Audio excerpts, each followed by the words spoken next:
Hi guys, I got really inspired by some embroidery patterns that were simple that I found for Dia de los Muertos skulls. I have a few examples in the slideshow, and these two slides are definitely doable with the running stitch. And then these are a little more complex, but I kept them in for inspiration. So I'm going to show you how to look at some of these and develop your own ideas on your skull. You can see I've already done the perimeter and I've done the eye sockets, but I'm going to change my mouth and nose to be more reflective of the Dia de los Muertos skulls that I'm finding online. So I'm going to look at these while I re-sketch my ideas. So you can see I'm looking at the designs and I'm noticing that I could do more of maybe an upside down heart shape is a very common nose shape that I'm seeing. So I'm replacing my nose shape. And then the teeth, I really like how there might be a line that comes through across and goes back up.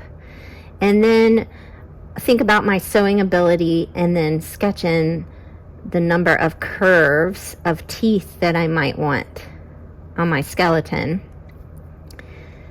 or my skull.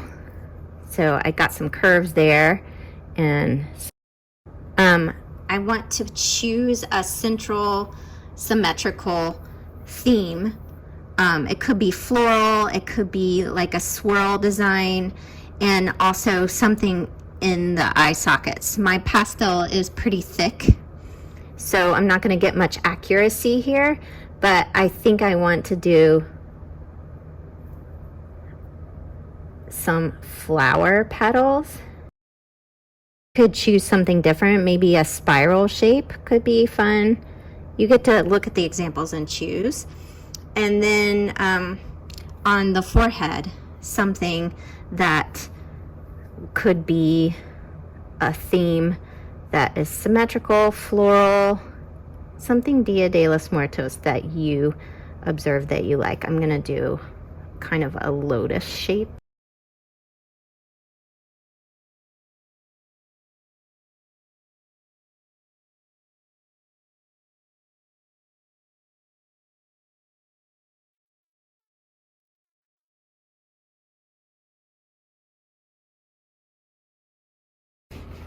These are smaller stitches in here and in here. So I'm going to use a tool called an embroidery hoop, and maybe it will help.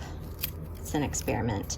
So I get the smaller inside hoop and I center the section that I want to work on, which is going to be this eye section.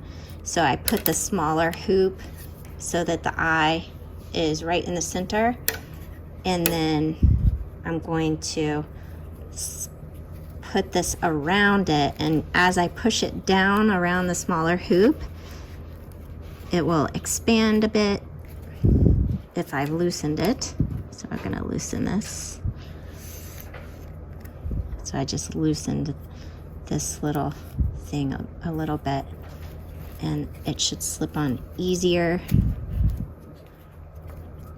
And now this is stretched, so it's a nice tight surface to sew into, and I can re-tighten the hoop around the fabric. So this is stretched taut, and this can help me. Now I have an area where all this won't get in the way, and I can focus on this detail.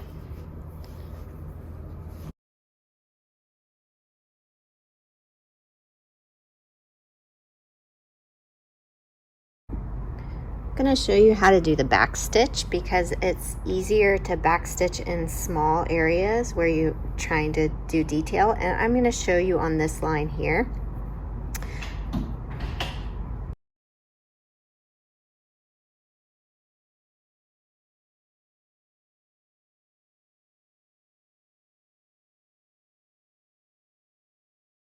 And back, it goes backwards.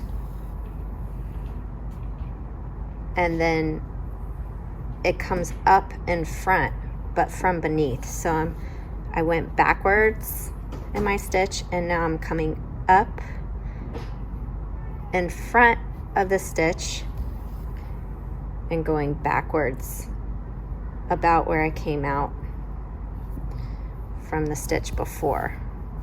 Sometimes it gets caught, you just go like that. And that's the back stitch.